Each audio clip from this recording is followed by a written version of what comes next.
Baru-baru ini viral loket emas berbentuk bunga seperti lambang salib. Minta penjelasan. Dia ada gambar situ. Ada gambar. Nah, bunga benda gini.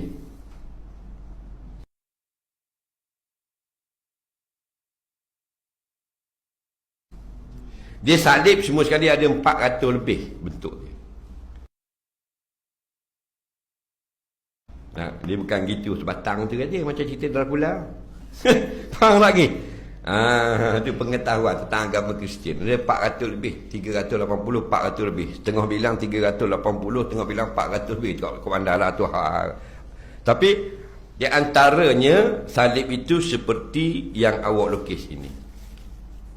Nampak? Ada orang kata bunga apa? Bunga clover. Bunga clover. Betul tak?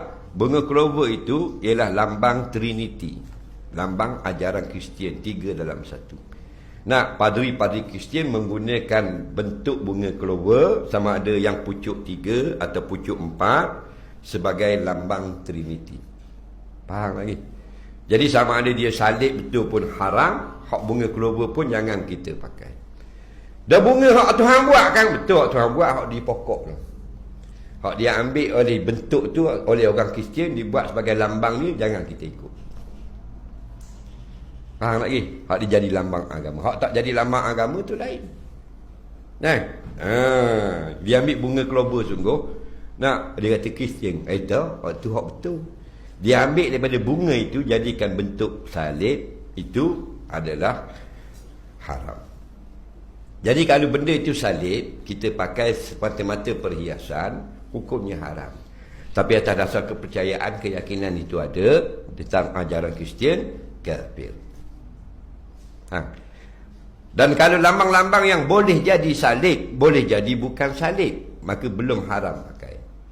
Boleh jadi salib lambang ni, boleh jadi bukan, muhtamalun. Faham lagi? Boleh jadi, maybe.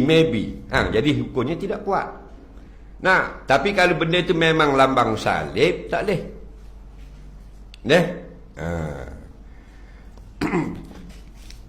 Lambang-lambang sebenarnya, lambang-lambang ajaran orang kafir ni Nabi tak benar.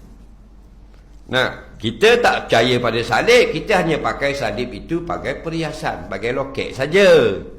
Nah, hukumnya haram. Nah, orang itu sudah menyerupakan dirinya dengan orang Kristian. Man tashabbaha biqaumin fa innahu minhum. Orang yang menjadikan diri dia kesama orang. Orang ni Islam ke Kristian?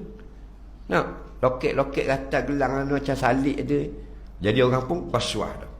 Hukumnya mereka ini seperti orang Kristian. Perangannya sudah haram. Soalan seterusnya.